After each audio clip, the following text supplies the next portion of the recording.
Hello students, आज हम बात करेंगे नर्वस सिस्टम पार्ट 4 के बारे में। ये नर्वस सिस्टम का लास्ट पार्ट है। सिलेबस ऊपर एनाटमी का है जिसमें हमने सब कुछ समझ लिया है। नीचे फिजियोलॉजी है जिसमें लास्ट 3 पॉइंट सेरेब्रोस्पाइनल फ्लूइड जिसका composition, circulation, function, reflex arc, reflex action and reflexes, autonomic function में पेन जिसमें सोमैटिक, विसरल और रेफर्ड पेन क्या होता है उसको समझेंगे, ऑटोनोमिक लर्निंग क्या होती है और बायोफीडबैक क्या है इसके बारे में बात करेंगे। तो शुरू करते हैं सेरेब्रोस्पाइनल फ्लूइड से। Introduction. The fluid contained in the central canal of spinal cord, subarachnoid space and cerebral ventricle is known as the cerebral spinal fluid या सेरेब्रोस्पाइनल फ्लूइड, जिसको हम CSF भी बोलते हैं। तो CSF क्या है? ये एक प्रकार का फ्लूइड है। अब इसके नाम से समझिए, सेरेब्रो स्पाइनल फ्लूइड यानी कि सेरेब्रल जो पार्ट है वहाँ पर, स्पाइन जहाँ पे है वहाँ पर एक फ्लूइड होता है जिसको हम सेरेब्रो स्पाइनल फ्लूइड या CSF बोलते हैं। तो इंट्रोडक्शन समझते हैं। Fluid contain in the central canal of spinal cord, fluid जो कि स्पाइनल कॉर्ड की सेंट्रल कैनाल में होता है। सब अराक्नॉइड स्पेस है, जो हमने 3 मेनिंजेस लेयर पढ़ी थी उसमें एक सब अराक्नॉइड स्पेस था, वहाँ पर होता है। एंड सेरेब्रल वेंट्रिकल, अब जो हमारे सेरेब्रल हेमिस्फीयर होते हैं, ब्रेन जो होता है, उनके बीच में वेंट्रिकल, खोखली जगह होती है जिनको हम वेंट्रिकल्स बोलते हैं। तो स्पाइनल कॉर्ड की सेंट्रल कैनाल में, सब अराक्नॉइड स्पेस में और सेरेब्रल वेंट्रिकल में ये फ्लूइड फिल्ड रहता है, is known as the cerebro spinal fluid और CSF, इसको हम CSF बोलते हैं। The normal amount of CSF is about 150 ml and it varies between 100 and 200 ml. Normally जो CSF है ये 150 ml तक एक ह्यूमन एडल्ट में होता है और ये वेरी करता है 100 से 200 ml के बीच में, यानी 100 ml भी हो सकता है, 120 हो सकता है, 150 हो सकता है, 170, 80, 200 तक ये नॉर्मल रेंज में कहलाएगा। तो एक पिक्चर के थ्रू समझते हैं। ये जो ब्लू कलर का दिख रहा है लिक्विड, ये सेरेब्रोस्पाइनल फ्लूइड है जो कि सेरेब्रल हेमिस्फीयर में और स्पाइनल कॉर्ड के अराउंड प्रेजेंट है। तो सबसे ऊपर देखें, लेफ्ट साइड में लिखा हुआ है ब्रेन, तो ये ब्रेन है, आपको समझ में आ रहा है। उसके बीच में देखिए वेंट्रिकल लिखा हुआ है, बना हुआ है, और ये लेफ्ट साइड में लिखा हुआ है वेंट्रिकल। ये खोखली जगह होती है, हॉलो स्पेस है, यहाँ पर ये CSF भरा हुआ है। फिर उसके नीचे देखें आप, ये जो स्पाइनल कॉर्ड है, तो इसके सराउंडिंग में भी ब्लू कलर का जो लिक्विड है ये सेरेब्रोस्पाइनल फ्लूइड या CSF है। तो यहाँ से आपको इसकी लोकेशन समझ में आ गई है। अब बात करेंगे कंपोजिशन ऑफ CSF, यानी कि CSF में होता क्या क्या है। CSF contain water and solid, इसमें पानी होता है और कुछ सॉलिड होते हैं। CSF also contain the lymphocyte, साथ ही साथ इसमें कुछ लिम्फोसाइट्स भी होते हैं। वाटर होता है 99.13% और सॉलिड है वो होता है 0.87%। अब इस सॉलिड में क्या क्या है वो देख लेते हैं। सॉलिड में होता है protein, amino acid, sugar, cholesterol, urea, uric acid, creatinine, sodium, calcium, potassium, magnesium, chloride, phosphate, bicarbonate और सल्फेट, प्लस लिम्फोसाइट भी होते हैं।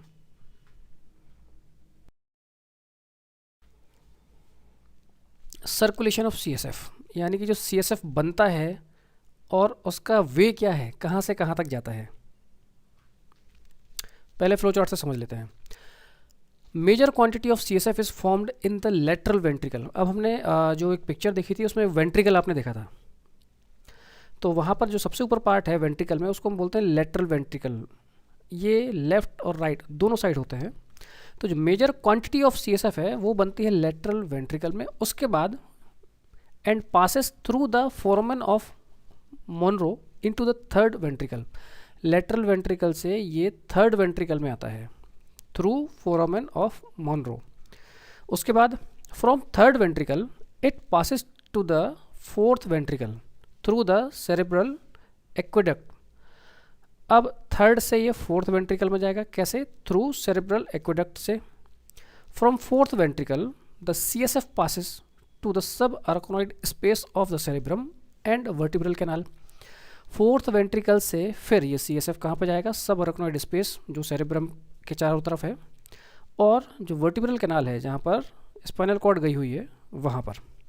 The greater part of the fluid passes upward over the brain stem to the surface of cerebral hemisphere, और जो major part है यानी कि ज़्यादा अमाउंट है मैक्सिमम, वो अपवर्ड यानी ऊपर की तरफ जाता है ब्रेन स्टेम के थ्रू के पास से to the surface of cerebral hemisphere, जो सेरेब्रल हेमिस्फीयर होते हैं लेफ्ट राइट उनकी सरफेस पे यानी कि उनकी सतह पे। तो ये एक फ्लो चार्ट से समझ लिया है, थोड़ा आगे और देखते हैं।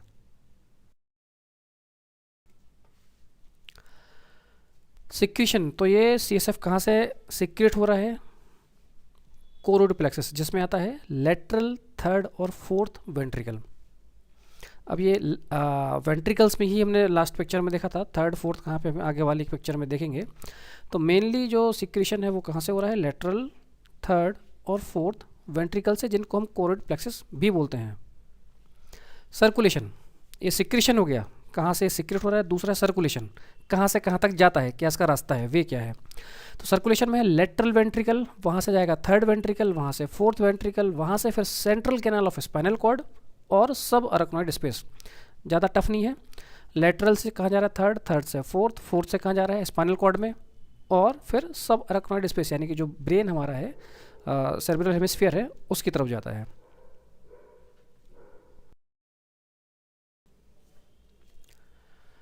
अब जो CSF का सर्कुलेशन है इसको हम एक पिक्चर के थ्रू समझते हैं। लेफ्ट साइड में सबसे ऊपर लिखा हुआ है कोरोइड प्लेक्सस। इस पिक्चर को थोड़ा टाइम देके जो मैं बोल रहा हूँ उसको टाइम लेना है, देखना है, उसके बाद मैं बोलूँगा, स्लोली चलेंगे। कोरोइड प्लेक्सस है, वहाँ से या जो लेटरल वेंट्रिकल है, मेजर पार्ट CSF का यहीं से सिक्रेट होता है, वहाँ से CSF सिक्रेशन हो रहा है। एरो के थ्रू देखिए, आपको उनका वे समझ में आएगा। तो कोरोइड प्लेक्सस यानी कि जो लेटरल वेंट्रिकल है, मेजर पार्ट वहाँ से सिक्रेट हो रहा है। फिर इंटर वेंट्रिकुलर फोरामेन के थ्रू फ्लूइड थर्ड वेंट्रिकल पे आ रहा है। थर्ड वेंट्रिकल देख लिया है। उसके बाद देखेंगे थर्ड वेंट्रिकल से CSF fourth ventricle, left side में सबसे नीचे देखिए फोर्थ वेंट्रिकल लिखा हुआ है, और उसका वे देख लेंगे आप कहाँ पे है। ये फोर्थ वेंट्रिकल में आ रहा है। फोर्थ वेंट्रिकल से फिर CSF सेंट्रल कैनाल नीचे की तरफ है, जो स्पाइनल कॉर्ड की सेंट्रल कैनाल है, वहाँ पर फ्लूइड जाता है।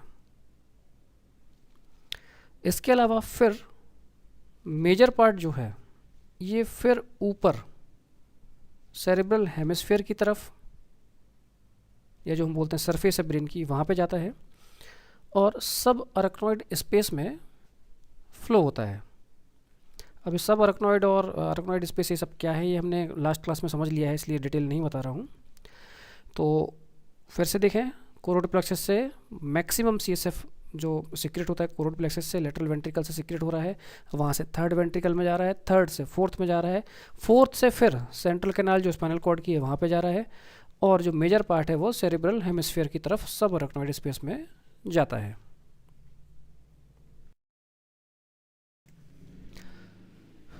फंक्शंस ऑफ CSF, अब बात करेंगे CSF के क्या क्या फंक्शन है उसके बारे में। तो CSF decrease the sudden pressure और force on the delicate nervous tissues. अब आप थोड़ा इमेजिन करिए, लास्ट हमने स्लाइड में पिक्चर भी देखी थी, ब्रेन है, ब्रेन के सराउंडिंग जो सेरेब्रल हेमिस्फीयर है उसके सराउंडिंग CSF भरा हुआ है। उसके बाद फिर जो स्कल, जो हमारी खोपड़ी है वो रहती है। तो कहने का मतलब ब्रेन और जो हमारा स्कल है, खोपड़ी है, जो हड्डी है, उसके बीच में CSF भरा हुआ है। कभी आपको आपका सिर कहीं पर टकराता है, कोई चोट लगती है सिर पे, तो क्या होगा। अब मान लो कि कोई खाली बर्तन है, उसमें आप छोटा सा कुछ सॉलिड ऑब्जेक्ट डालते हैं और उसको हिलाएंगे, तो क्या होगा, वो सॉलिड ऑब्जेक्ट जो है वो टकराएगा उस बर्तन में अंदर, उसकी जो वॉल है उससे, ठीक। अब वही फिजिक्स यहाँ पर भी है। यहाँ पर क्या हो रहा है, स्कल, फिर CSF है, और फिर उसके बाद ब्रेन है। तो अगर कोई भी सडन प्रेशर चेंज होता है, फोर्स लगता है, चोट लगती है, तो हमारा जो ब्रेन है वो स्कल यानी जो हड्डी है उससे सीधा टकराता नहीं है CSF की वजह से। कहने का मतलब सडन प्रेशर अगर कुछ चेंज हो रहा है या जो फोर्स लग रहा है उसको CSF कम कर लेगा, टकराएगा लेकिन उतना ब्लो से नहीं टकराएगा जितना चोट लगी है या जितना ट्रॉमा लग रहा है। तो नर्वस टिश्यूज जो हैं वो डैमेज होने से बच जाते हैं। फिर है CSF nervous tissues, only CSF come in contact with the neurons, even blood can not directly come in contact with neuron. अब जो CSF है वो नर्वस टिश्यू को नरिश करता है, उनको पोषण देता है। Only CSF come in the contact with neuron, neurons के कॉन्टैक्ट में सिर्फ CSF आता है। Even blood can not directly come in contact with the neuron, यहाँ तक कि जो ब्लड है वो भी न्यूरॉन्स के डायरेक्ट कॉन्टैक्ट में नहीं आता है। Neurons can not live without glucose and oxygen for more than 3 to 5 minutes, these are constantly provided by CSF। जो न्यूरॉन्स हैं ये ग्लूकोज या ऑक्सीजन के बिना 3 से 5 मिनट से ज़्यादा जिंदा नहीं रह सकते हैं, डेड हो जाएंगे। तो ये जो ग्लूकोज है और जो ऑक्सीजन है CSF प्रोवाइड करता है नर्वस टिश्यूज़ को या जो न्यूरॉन्स हैं उनको।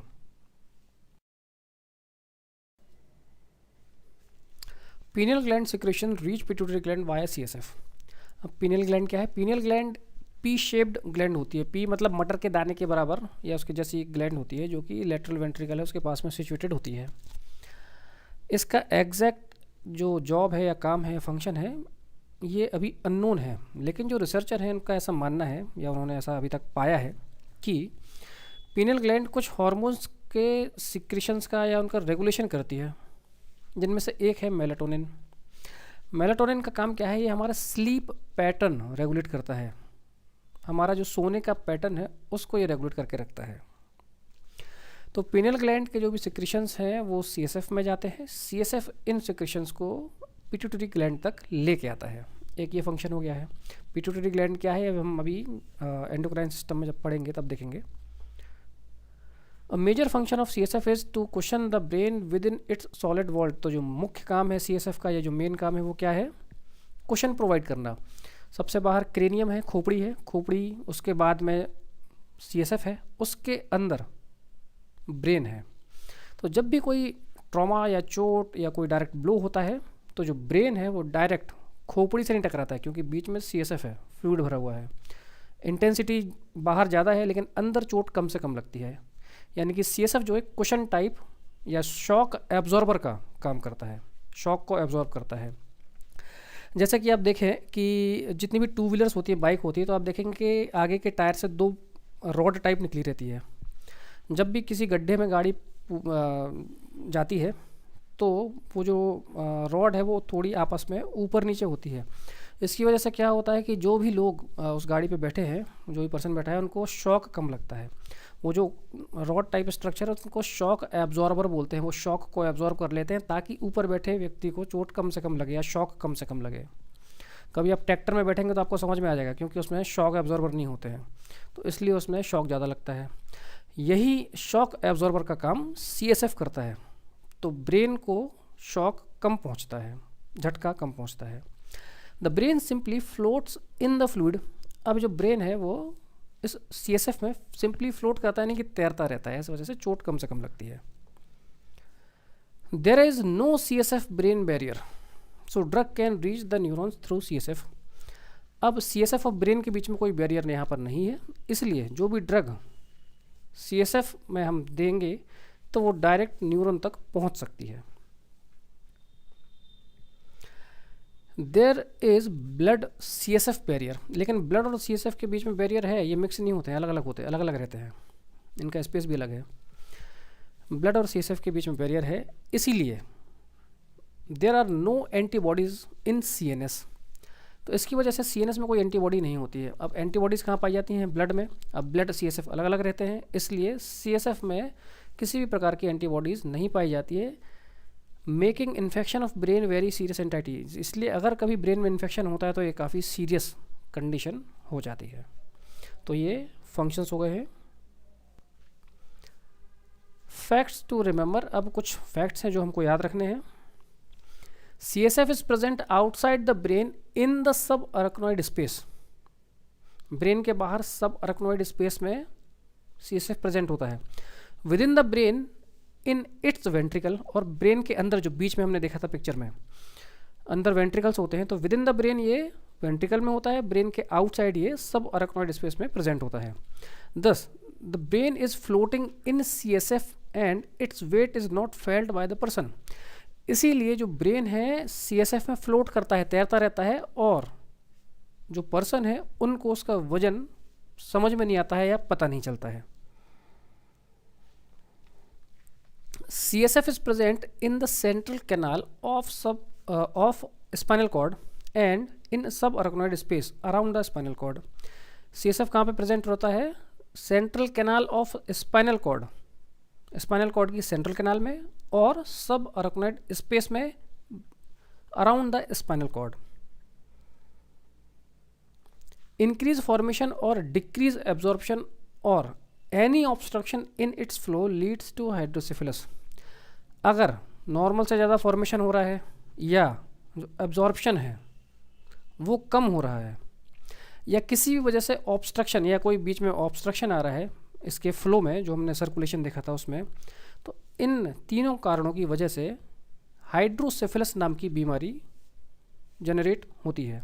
हाइड्रोसेफेलस क्या है वो देख लेते हैं। लेफ्ट साइड में है नो हाइड्रोसेफेलस, उसमें देखेंगे normal amount of CSF in the ventricle. Ventricle है, ब्रेन है, और जो CSF है वो नॉर्मल अमाउंट में है। राइट साइड में देखेंगे आप हाइड्रोसेफेलस है, extra CSF in the ventricle, ventricle में एक्स्ट्रा CSF आ गया है, जिसकी वजह से प्रेशर, ये ब्लू कलर से देख मतलब लाइट ब्लू से CSF दिख रहा है, वेंट्रिकल है उसमें CSF है, और ये डार्क ब्लू से आप देखेंगे एरो बने हुए हैं, ये प्रेशर जनरेट कर रहे हैं क्योंकि अंदर वेंट्रिकल में CSF एक्स्ट्रा हो गया है, ज़्यादा हो गया है। अब ये तो पिक्चर ड्रॉ की हुई है, जो नेचुरल पिक्चर है वो आपको दिखाते हैं अब पेशेंट कैसा दिखता है। ये हाइड्रोसेफेलस पेशेंट है।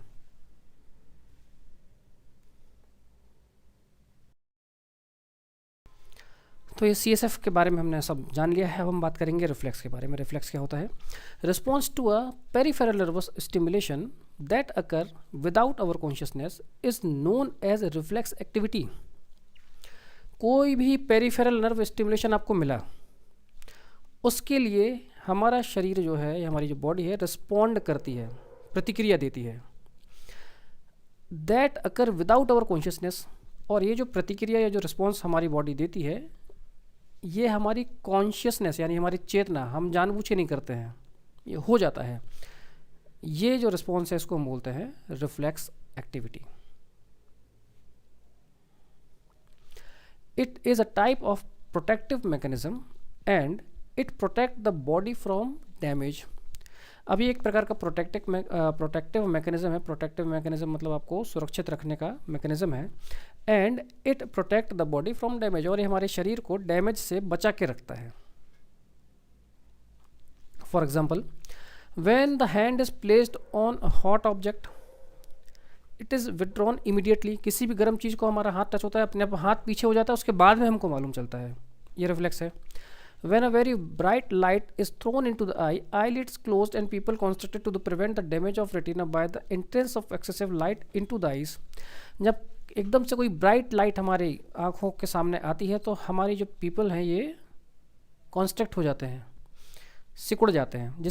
ऐसा क्यों होता है?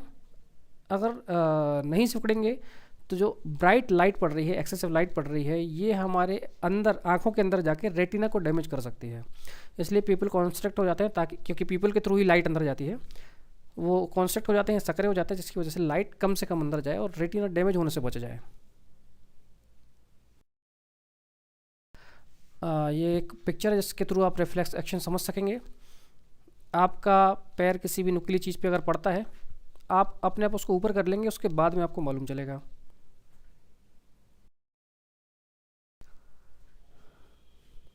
Reflex arc. Anatomical nervous pathway for a reflex action is called reflex arc. Reflex arc क्या है?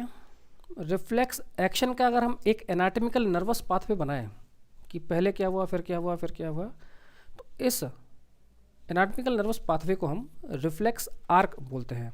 A simple reflex arc include 5 component. एक सिंपल रिफ्लेक्स आर्क की अगर हम बात करते हैं तो उसमें 5 कंपोनेंट होते हैं। Receptor, afferent nerve, centre, efferent nerve और इफेक्टर ऑर्गन। एक एक करके समझते हैं क्या है ये। रिसेप्टर, रिसेप्टर मतलब रिसीव करने वाला। It receive the stimulus. तो रिसेप्टर का काम क्या है? स्टिमुलस को रिसीव करना।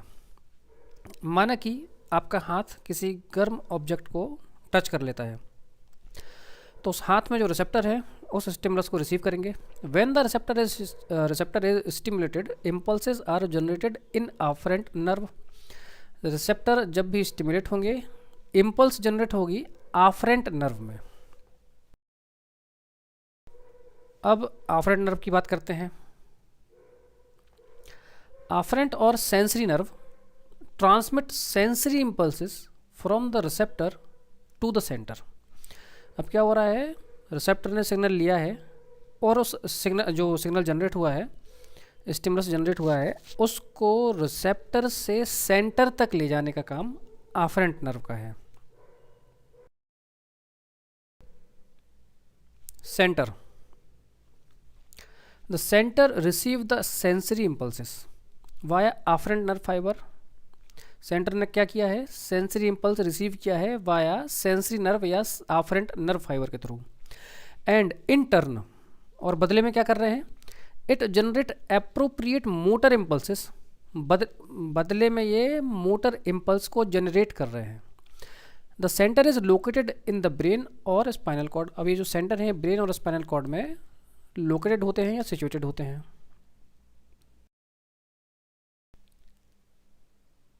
इफरेंट या मोटर नर्व। अब वहाँ पर मोटर इम्पल्स जनरेट की थी सेंटर ने।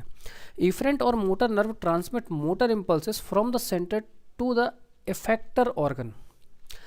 अब सेंटर में जो मोटर इम्पल्स जनरेट हुई उसको इफेक्टर ऑर्गन तक उस मोटर इम्पल्स को ले जाने का काम इफरेंट नर्व का है। यानी कि जो भी सेंटर है वहाँ से जो मोटर एक्शन या जो इम्पल्स जनरेट हुई है, अब आपका हाथ किसी गर्म ऑब्जेक्ट को टच हुआ था, तो उस हाथ तक मोटर इम्पल्स ले जाने का काम इफरेंट या मोटर नर्व का है। लास्ट है effector organ. The effector organ like the muscle और gland show the responses to the stimulus. तो ये सेंटर से मोटर इम्पल्स आई मोटर नर्व के थ्रू इफेक्टर ऑर्गन तक। अब हमने एक एग्जांपल ले लिया था कि किसी गर्म ऑब्जेक्ट को आपने टच कर लिया है, वो इम्पल्स जनरेट हुई रिसेप्टर में, रिसेप्टर से वो गई सेंसरी नर्व के थ्रू सेंटर तक। सेंटर ने एप्रोप्रिएट मोटर इम्पल्स जनरेट करी और उसको मोटर नर्व के थ्रू भेजा इफेक्टर ऑर्गन तक। इफेक्टर ऑर्गन क्या है? आपका हाथ है जो कि इस गर्म ऑब्जेक्ट को टच किया हुआ है, तो रिस्पॉन्स शो होगा, यानी आपका हाथ अपने आप पीछे हो जाएगा, हट जाएगा। जब पीछे हट जाएगा तब आपको एहसास होगा। ये एक पिक्चर के थ्रू भी समझ लेते हैं रिफ्लेक्स आर्क क्या है। एक हॉट ऑब्जेक्ट है, कुकर रखा हुआ है गैस पे। आप देखेंगे आपकी एक उंगली उस कुकर को टच करी, फिर देखेंगे जो ग्रीन कलर का आपको दिख रहा है हाथ के अंदर, ये समझ लीजिए क्या है? सेंसरी नर्व है जो कि सिग्नल लेके जा रही है सेंटर तक। सिग्नल लेके गई सेंटर तक, देख लीजिए आराम से। सेंटर के थ्रू फिर ये जो ब्लू कलर का आपको दिख रहा है, ब्लू कलर की जो लाइन दिख रही है, ये मोटर नर्व है। ये मोटर इम्पल्स से लेकर आई मसल तक, मसल ने एक्शन किया और आपका जो हाथ है वो पीछे की तरफ हट गया। तो ये है रिफ्लेक्स आर्क।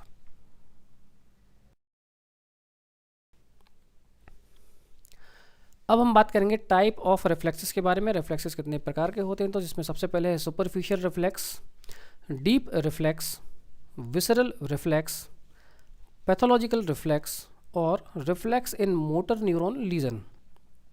एक एक करके समझते हैं। सुपरफिशियल रिफ्लेक्स, सुपरफिशियल मतलब होता है सतह पे या सतही तौर पर। The reflexes which are elicited from the surface of the body, body की सतह से जो रिफ्लेक्स जनरेट होते हैं, आर कॉल्ड सुपरफिशियल रिफ्लेक्सेस, इनको हम बोलते हैं superficial reflexes. The superficial reflexes are two types, ये दो प्रकार के होते हैं, म्यूकस मेम्ब्रेन रिफ्लेक्स और दूसरा है स्किन रिफ्लेक्स। अगर हम देखें जो बॉडी है, इसकी जो सतह है या जो सरफेस है, तो इंटरनल सरफेस से जो रिफ्लेक्स आ रहा है वो हो गया म्यूकस मेम्ब्रेन, और जो एक्सटर्नल यानी जो बाहरी सतह है या जो हमारी स्किन है, त्वचा है, वहाँ से जो रिफ्लेक्स आ रहा है उसको हम बोल रहे हैं skin reflex.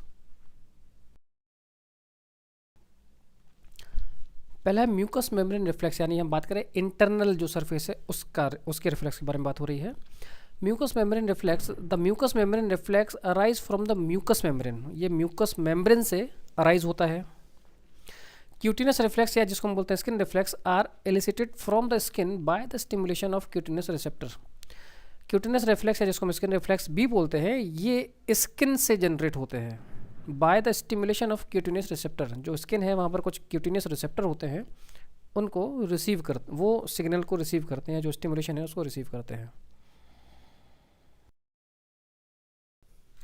Superficial mucus membrane reflex, तो पहले म्यूकस मेम्ब्रेन का देख लेते हैं कुछ एग्जांपल्स। इसमें मैंने चार्ट बनाया हुआ है, कॉलम है 3, एक में रिफ्लेक्स देखेंगे कौन सा है, स्टिमुलस क्या हो रहा है और रिस्पॉन्स क्या करते हैं। तो पहला है कॉर्नियल रिफ्लेक्स, यानी जो कॉर्निया होता है उसका रिफ्लेक्स।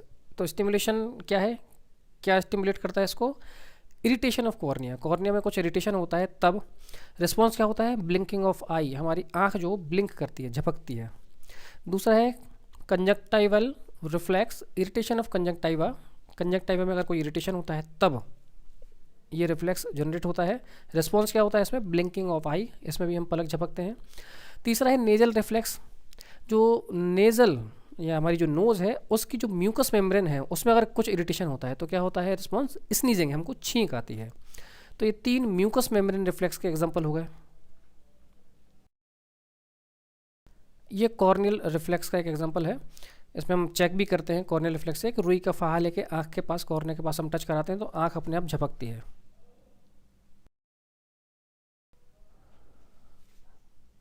सुपरफिशियल क्यूटिनियस रिफ्लेक्स है जिसको हम बोलेंगे स्किन रिफ्लेक्स, तो इसमें भी 3 एग्जांपल लिए हैं मैंने। पहला है रिफ्लेक्स जिसमें देखेंगे स्कैपुलर रिफ्लेक्स, स्कैपुला बोन हमने देखी है, वो जो एरिया है उसके वहाँ पर जो रिफ्लेक्स आता है उसको हम बोलेंगे स्कैपुलर रिफ्लेक्स। अब ये स्टिमुलेशन क्या है, क्यों आएगा, कारण क्या है, irritation of skin at the interscapular space, interscapular space है वहाँ की जो स्किन है उसमें अगर कुछ इरिटेशन होता है तो क्या करते हैं, कॉन्ट्रैक्शन ऑफ स्कैपुलर मसल, जो स्कैपुलर मसल है, स्कैपुला के पास की जो मसल है उसमें कुछ कॉन्ट्रैक्शन होता है। सेकंड है upper abdominal reflex, stroking the abdominal wall below the costal margin. Abdominal wall पे अगर हम स्ट्रोक करते हैं, कुछ टच करते हैं, बिलो द कोस्टल मार्जिन, जो कोस्टल कार्टिलेज या जो हमारी जो रिब्स हैं उसके नीचे, वहाँ पर हम टच करते हैं, स्ट्रोक करते हैं तो क्या होता है, contraction of abdominal muscle and movement of umbilicus toward the site of stroke. Abdominal muscle में कॉन्ट्रैक्शन होता है और जो अम्बिलिकस है उसका मूवमेंट होता है toward the site of stroke, जिस तरफ भी स्ट्रोक कर रहे हैं, टच कर रहे हैं, समझ लीजिए आपको कोई पेट में गुदगुदी कर रहा है, वो है। तीसरा है plantar reflex, stroking the sole, जो सोल है हमारा, जो पंजा रहता है पैर का, उस पर अगर हम स्ट्रोक करते हैं, एक ये एग्जामिनेशन में भी हम यूज़ करते हैं, डायग्नोस्टिक एग्जामिनेशन में, तो जो सोल है उस पर हम कुछ स्ट्रोक करते हैं, एक परकशन हैमर होता है, आप अपनी फंडामेंटल लैब में देखेंगे तो उसको एक पार्ट है उसको हम खोल के सोल पे उसको टच कराते हैं, तब ये प्लांटर रिफ्लेक्स आता है। तो रिस्पॉन्स क्या होता है इसमें, planter flexion and adduction of toes, जो प्लांटर फ्लेक्शन होगा है, प्लांटर फ्लेक्शन होता है इसमें, और जो टोज हैं उसमें अडक्शन होता है। अब आपको मैंने एंकल के 2 मूवमेंट बताए थे, प्लांटर और डॉर्सी फ्लेक्शन, शुरुआत के जो क्लासेस है उसमें देखना आप। तो प्लांटर फ्लेक्शन, प्लांटर रिफ्लेक्स में हम सोल पे टच करते हैं तब जो हमारा एंकल है वो प्लांटर फ्लेक्शन में जाता है, और जो टोस हैं यानी जो पैर की उंगलियां हैं वो अडक्ट होती हैं। ये प्लांटर रिफ्लेक्शन की एक पिक्चर है। इसमें हम सोल को टच करते हैं तो हमारा जो पंजा है वो नीचे की तरफ जाता है, इसको हम बोलते हैं प्लांटर रिफ्लेक्शन। तो सुपरफिशियल रिफ्लेक्स के बाद अब हम बात करेंगे डीप रिफ्लेक्स के बारे में। The deep reflexes are elicited from the deeper structure beneath the skin like tendon. These reflexes are otherwise known as tendon reflexes. Deep reflex, deep मतलब थोड़ा गहराई में, तो स्किन अभी जो हम बात कर रहे थे सतह की बात कर रहे थे, सुपरफिशियल, उसके अंदर का जो स्ट्रक्चर है वहाँ से अगर वो स्टिमुलेट होता है और वहाँ से कोई रिफ्लेक्स आएगा तो उसको हम बोलेंगे deep reflex. The deep reflex are elicited from the deeper structure beneath the skin. Skin के अंदर से जो स्ट्रक्चर है वहाँ से ये जनरेट होते हैं, जैसे कि tendon. These reflexes otherwise known as tendon reflexes, इसलिए इन रिफ्लेक्सेस को हम टेंडन रिफ्लेक्सेस भी बोलते हैं। डीप रिफ्लेक्स के कुछ एग्जांपल, जॉ जर्क। जॉ हमारा जो जबड़ा होता है वहाँ पर हम क्या करते हैं, स्टिमुलेशन देते हैं। कैसे देते हैं? Tapping middle of the chin with slightly open mouth. जो परकशन है हमारे, अपने फंडामेंटल लैब में देखना, उससे हम टैप करते हैं चिन में, ठुड्डी में, तो क्या होता है, क्लोजर ऑफ माउथ, अपना हमारा जो मुंह है अपने आप बंद हो जाता है। दूसरा है bicep jerk, percussion of bicep tendon. जो बाइसेप टेंडन है वहाँ पे अपन टैप करते हैं उस परकशन हैमर से, तो फोरआर्म का फ्लेक्शन होता है। तीसरा है नी जर्क और पटेलर टेंडन रिफ्लेक्स। इसमें क्या करेंगे, हम पटेलर टेंडन पे थोड़ा स्ट्रोक करते हैं, जिसकी वजह से लेग है ये एक्सटेंशन में जाता है, जो हमारा नी है एक्सटेंड होगा।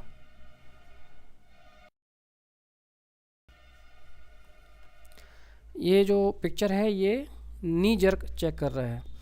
नी कैप जो होती है उसके नीचे टेंडन होता है, पटेलर टेंडन, उस पर हम टैप करते हैं परकशन हैमर से, तो हमारा जो लेग है ये एक्सटेंशन में जाता है। ये डीप रिफ्लेक्सेस के एग्जांपल हो गए। फिर नेक्स्ट है विसरल रिफ्लेक्सेस। विसरल यानी विसरा यानी ऑर्गन की बात हो रही है यहाँ पे।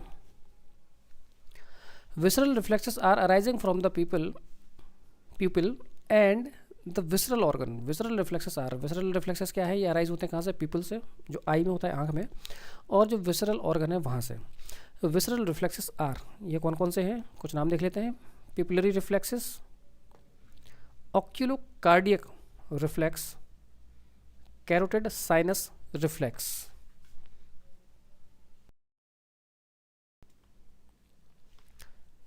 Pupillary reflexes are the reflex in which size of pupil is altered. इसमें क्या होता है, पीपल का जो साइज है वो अल्टर हो जाता है। Pupillary reflexes are direct and indirect light reflex. जो डायरेक्ट या इनडायरेक्ट लाइट हमारी आंखों में पड़ती है तो जो पीपल है इनका जो साइज़ है कम हो जाता है, यानी कॉन्स्ट्रिक्ट हो जाता है, तो ये हो गया पिपलरी रिफ्लेक्स।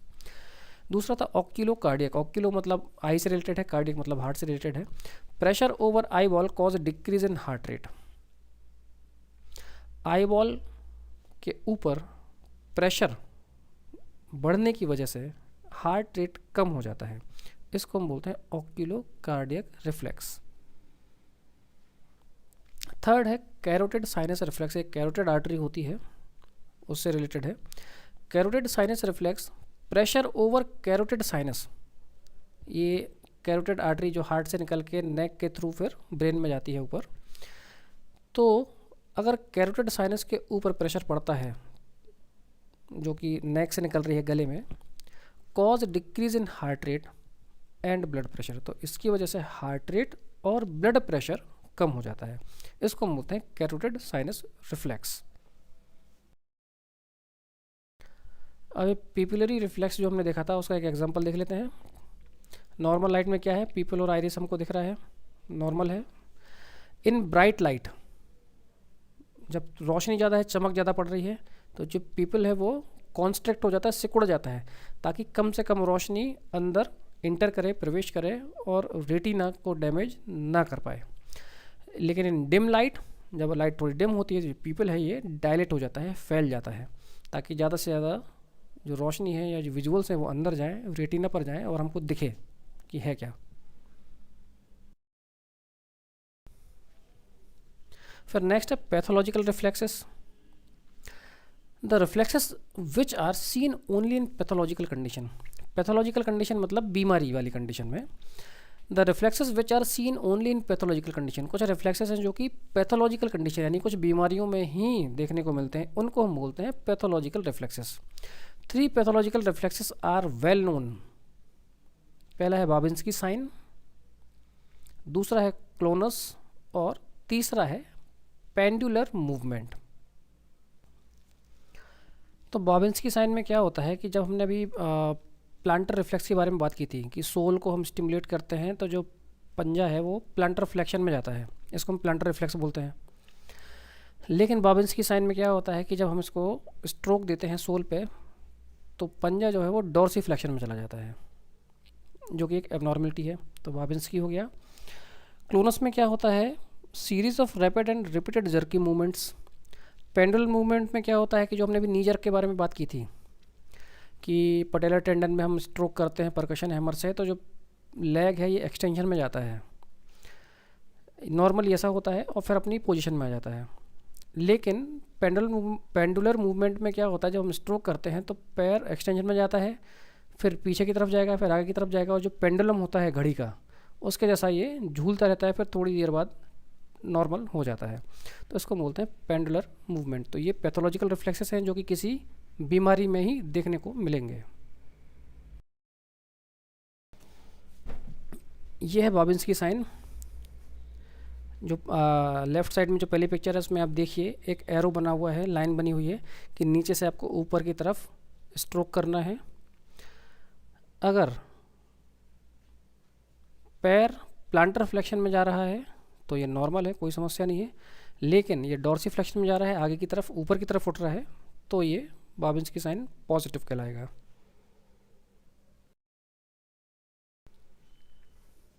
फिर reflexes in motor neuron legion.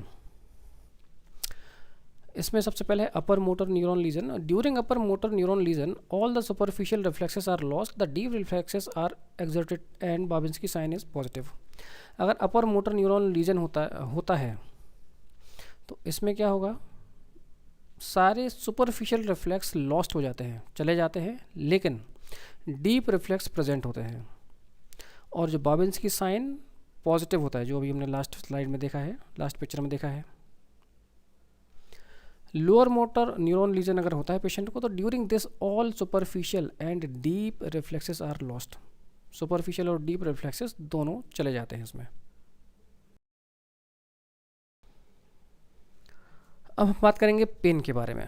Pen क्या है, दर्द। The pain is defined as an unpleasant sensation and emotional experience associated with or without actual tissue damage. Pain क्या है, पेन को अगर हम डिफाइन करेंगे तो एक अनप्लीजेंट सेंसेशन है। अनप्लीजेंट मतलब, प्लीजेंट मतलब होता है सुख देने वाला, और अनप्लीजेंट मतलब होता है दुख देने वाला। तो दुख देने वाला एक सेंसेशन है। एंड इमोशनल एक्सपीरियंस, दुख देने वाला सेंसेशन है जो आपको महसूस होगा, दर्द, और इमोशनल एक्सपीरियंस भी है। Associated with or without actual tissue damage, तो हो सकता है टिश्यू डैमेज, जब आपको चोट लगती है तब भी दर्द होता है। कई बार आपको ज़्यादा आप चल लिए या कुछ हो गया, हेडेक हो रहा है, उसमें टिश्यू डैमेज नहीं हो रहा है लेकिन आपको दर्द महसूस होता है। तो टिश्यू डैमेज भी हो सकते हैं और नहीं भी हो सकते हैं। विसरल पेन यानी विसरा यानी ऑर्गन से रिलेटेड पेन है। Pain from viscera is unpleasant, जो ऑर्गन में हमारे पेन होता है काफ़ी अनप्लीजेंट होता है। कॉज ऑफ विसरल पेन के क्या क्या कारण हो सकते हैं, तो सबसे पहले इस्चीमिया। इस्चीमिया मतलब उस पर्टिकुलर ऑर्गन को ब्लड सप्लाई कम हो रही है। ब्लड का काम क्या है, ऑक्सीजन कैरी करना, ऑक्सीजन पहुंचाना। तो ब्लड सप्लाई कम होगी तो ऑक्सीजन सप्लाई भी कम होगी, जिसकी वजह से पेशेंट को पेन होगा। तो इस्चीमिया वो कंडीशन है जब ऑक्सीजन कम जाती है तो उसकी वजह से दर्द होता है। तो अगर वो पेन है तो हम उसको बोलते हैं इस्चीमिक पेन। केमिकल स्टिमुलाई, कुछ केमिकल से रिलेटेड है। स्पाज्म ऑफ हॉलो ऑर्गन, जो हॉलो ऑर्गन में कुछ स्पाज्म है। Over distension of hollow organ also cause pain, जैसे कभी कभी बहुत ज़्यादा खा लिया या एब्डोमिनल ब्लोटिंग होता है, गैस बनती है, तो डिस्टेंशन हो जाता है, जिसकी वजह से भी पेशेंट को पेन होता है।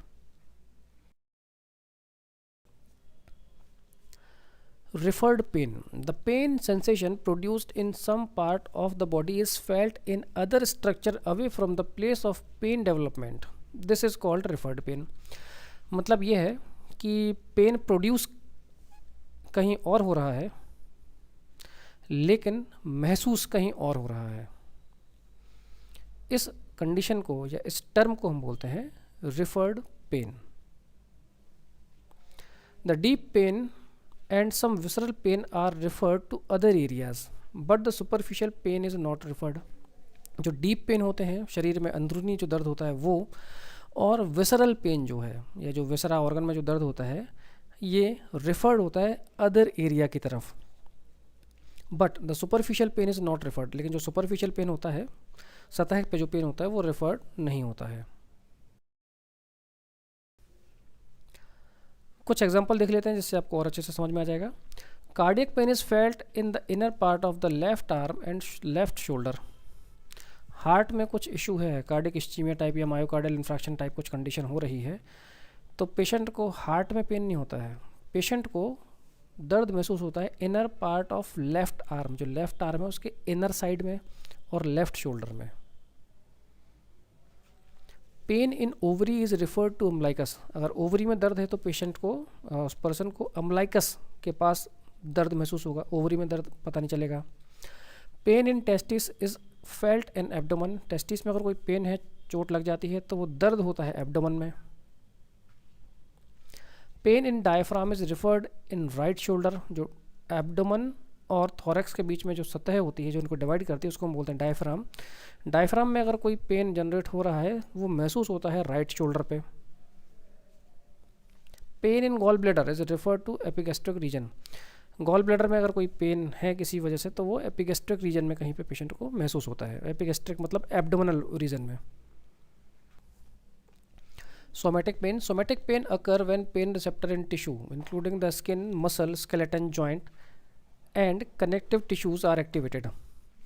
स्किन, मसल, स्केलेटन, जॉइंट या जो कनेक्टिव टिश्यूज़ है उनके पेन रिसेप्टर जब एक्टिवेटेड या एक्टिवेट होते हैं, स्टिमुलेट होते हैं, एक्टिवेट होते हैं, तब पेशेंट को पेन होता है. उस पेन को हम बोलते हैं सोमैटिक पेन.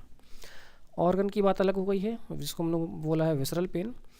अब ऑर्गन के अलावा जो स्ट्रक्चर है या जो स्केलेटन है उससे रिलेटेड, स्केलेटन से रिलेटेड जितनी भी चीज़ें हैं, मसल्स, टिश्यूज़, जॉइंट्स, बोन्स, इनमें अगर दर्द होता है तो उसको हम बोलते हैं somatic pain. Typical stimuli such as force, temperature, vibration और स्वेलिंग एक्टिवेट दीज रिसेप्टर. तो यहाँ पे जो पेन रिसेप्टर हैं कब एक्टिवेट होते हैं? जब स्टिमुलस जैसे कि फोर्स, कोई जोर लगा रहा है, फोर्स लगा रहा है, टेम्परेचर है उसकी वजह से, वाइब्रेशन अगर हो रहा है उसकी वजह से, या कहीं स्वेलिंग हो जाती है तो उसकी वजह से पेन रिसेप्टर्स एक्टिवेट होते हैं और पेशेंट को पेन फील होता है. This type of pain is often described as cramping. एक एग्जांपल है इसमें क्रैम्प्स. जैसे पैर में कभी आप पानी कम पीते हैं या बहुत ज़्यादा चल लिए तो क्रैम्पिंग हो जाती है, अकड़न, ऐठन पैरों में होती है, तो वो एक एग्जांपल हो गया सोमैटिक पेन का. तो पेन हमने समझ लिया है. अब जो लास्ट टॉपिक बचा है वो है ऑटोनॉमिक लर्निंग. इसमें ऑटोनॉमिक लर्निंग क्या होती है? ऑटोनॉमिक मतलब होता है ऑटोमेटिक, अपने आप जो लर्निंग हो जाती है उसको हम बोलते हैं ऑटोनॉमिक लर्निंग. अब जैसे एक हमने साइकोलॉजी में समझा था लर्निंग बाय कंडीशनिंग, कि एक जो डॉग था, एक उस पर एक्सपेरिमेंट किया गया कि पेशेंट, जो डॉग को हम कभी फूड देते हैं तो उसका स्लाइवा सिक्रेशन स्टार्ट हो जाता है. फिर हमने क्या किया था, एक बेल बजाई थी और देखा कि जो डॉग है उसको कुछ स्लाइवेशन नहीं हो रहा है.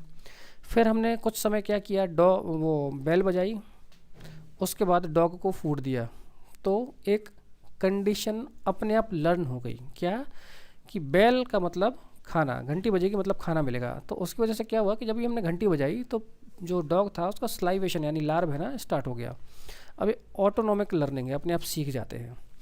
ठीक वैसे ही होता क्या है कि हम देखते हैं कि साइकोलॉजी बोलते हैं कि every individual is different personality. जितने लोग होते हैं प्रकार के होते हैं, तो हर किसी का कोपिंग मैकेनिज्म भी अलग अलग होता है. कोई प्रॉब्लम आती है तो उसको सहने की जो क्षमता है वो अलग अलग होती है. तो क्या होता है कि कुछ ऐसी कंडीशन जो कि आपको स्ट्रेस देती हैं, हो सकता है वही कंडीशन किसी और को स्ट्रेस ना देती हो, पर आप उस कंडीशन से स्ट्रेस में आ जाते हैं। तो स्ट्रेस में आने की वजह से जो हमने देखा था कि एक सिंपैथेटिक नर्वस सिस्टम वो एक्टिवेट हो जाता है, उसकी वजह से हमारी जो ब्लड प्रेशर है, हार्ट रेट है, वो सब बढ़ जाता है। वो आपको फाइट फ्लाइट के लिए रेडी करता है। लेकिन होता क्या है इसकी वजह से, लंबे समय तक अगर ऐसा बनता है, किसी चीज़ से आपको लगातार स्ट्रेस बना हुआ है, तो आपका जो सिंपैथेटिक नर्वस सिस्टम है वो एक्टिवेट रहता है, जिसकी वजह से आपका हार्ट रेट बढ़ा हुआ रहता है, ब्लड प्रेशर बढ़ा हुआ रहता है।